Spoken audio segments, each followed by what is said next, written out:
News at 5. Questions and safety concerns tonight after a factory explosion in the Clifton neighborhood. 2 people were killed, 11 injured at the Givaudan Sense Color Factory.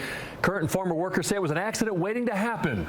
We thank you for joining us for Wave News at 5. I'm John Boll. And I'm Myra Ansari. So far, we still don't know the exact cause of the explosion. That's still under investigation. We do know first responders went back in and found one of the victims around midnight, long after the company said all the workers had been accounted for. Our crews went back out to the site today and around the Clifton neighborhood to talk to those impacted. Wave News reporter David Mattingly is going to have more on the investigation following the explosion.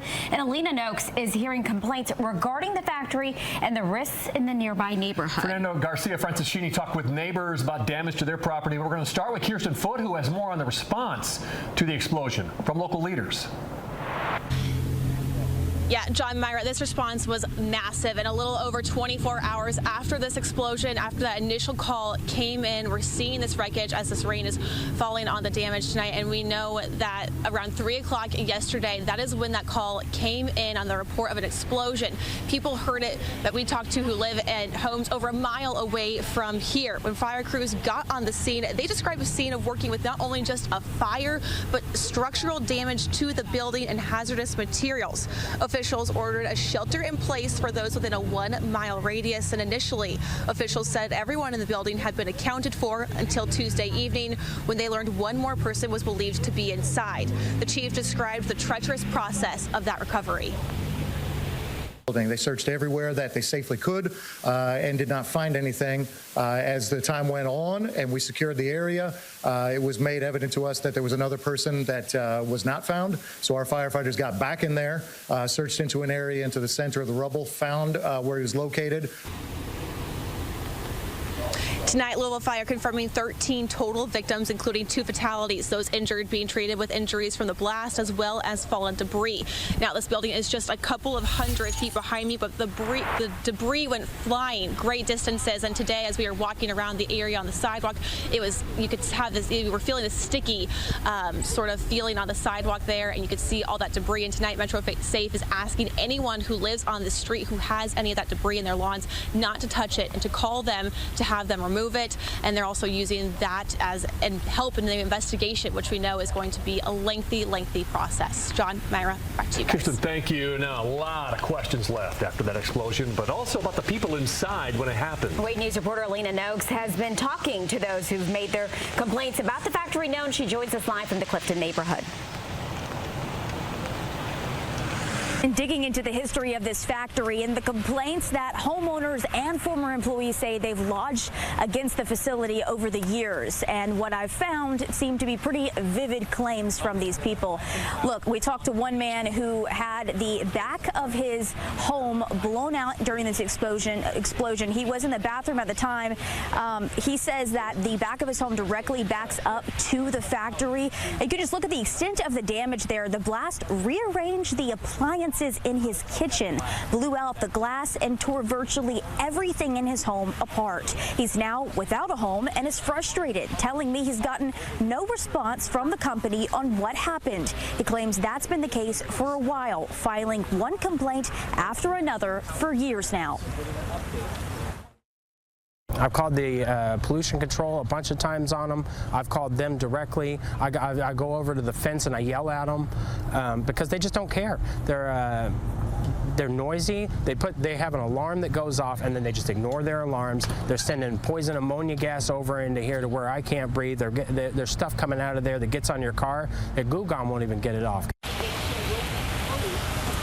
We heard other kinds of complaints from a former worker who was employed at the factory from 2015 to 2016 when it was owned by DDW. He wanted to remain anonymous, but the former worker's claims include boilers left unattended, a risk of overheating, and little training for cleaning chemicals like ammonia. Now, if you'll recall, the factory had a fatal explosion here back in 2003 directly linked to ammonia. What I can tell you is that people along this street are very upset. that the company has not had a presence here today, talking to employees that have been about, and as well as the homeowners who have been directly impacted by this explosion. We have reached out directly to the factory CEO for comment, but have not heard back yet. Live in the Clifton neighborhood, Alina Noakes, Wave News. So Givaudan did release a statement regarding the explosion. They expressed their condolences to the families of those impacted, and they released a statement that says, in part, we are in the early stages of investigating the cause of this incident and are cooperating with first responders and supporting agencies. Our priority right now is on our team members, the families of those we've lost, and those who were injured in the accident. We're in touch with them and committed to supporting them in the coming days and weeks. And video continues to roll in from the moments the Clifton plant exploded.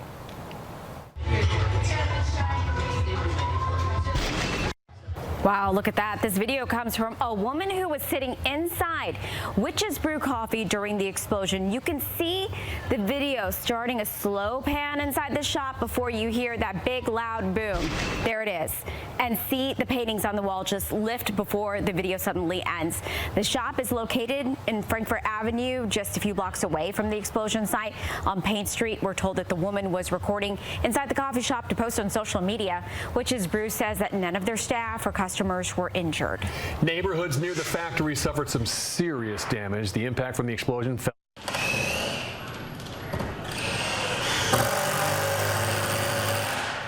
scattered throughout the streets and neighbors' yards. And now the process of cleaning up begins. Wave News reporter Fernando Garcia Franceschini talked with some of those neighbors who are repairing their homes. He joins us live from Payne Street. Fernando, neighbors tell you that the damage is widespread.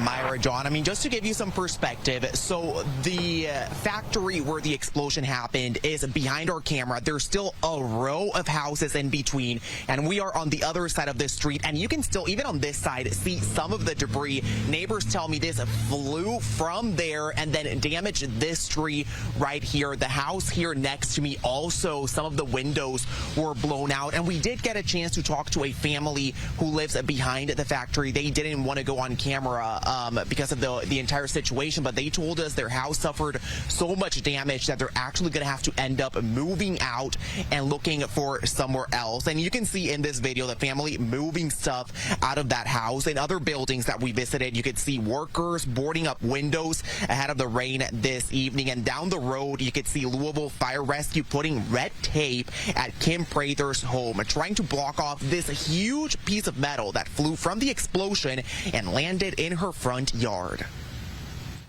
I mean, the entire house shook. I thought there was an explosion in the basement, maybe perhaps the furnace or water heater. It was something that literally shook the house. She tells me it'll probably be a while until someone can remove that debris from her front yard. And an important reminder, we've been telling you that officials say you shouldn't be touching the debris if there's any at your house. The number to call is on our website. That is the number for MetroSafe. And again, if you do have debris at your place, you are being asked to give them a call. That number, again, is on our website, wave3.com. Reporting live, Fernando Garcia Franceschini, Wave News. Now, Metro Councilman Andrew Owen is defending the new owners, Givaudan, against claims that they've been a bad neighbor. As we've been reporting, there was another deadly explosion at that same plant back in 2003 when it was D.D. Williamson and company. During a news conference this afternoon, Owen said it's a miracle more people weren't hit by the metal debris that was flying across the area, and he praised the response by firefighters and other first responders. Some neighbors have said Givaudan has not been good about communicating problems in this case or even in the past. Owen said this regarding the company's future in the area. I don't know that today is the day to talk about whether the company stays in this location or not. I do think sometime in the very near future, this gives us an opportunity to have that conversation. This is a global company that we want to stay in Louisville. I will say that very loud and clear. So I think that will be a conversation that we have coming sooner than later. Owen says he personally has the cell phone numbers for the plant manager and the CEO, and he hasn't had any issues reaching anybody. And in his experience, Givaudan has been a good neighbor. The recovery for homeowners will be a long process, but there are resources available to help them. Mayor Greenberg highlighted one of the many organizations helping those who were left without a place to stay because of the blast. I also want to thank the American Red Cross that is with us here today. They were at the hospital yesterday with some of the victims and their families to provide resources to them as they do after disasters such as this. We are incredibly fortunate to have such a strong organization like the American Red Cross here in our city to support individuals who are impacted in times of crisis like this. Mayor Greenberg also asked anyone who has damage to their home, as we have been telling you, to call MetroSafe. Again, that number is 574-2117.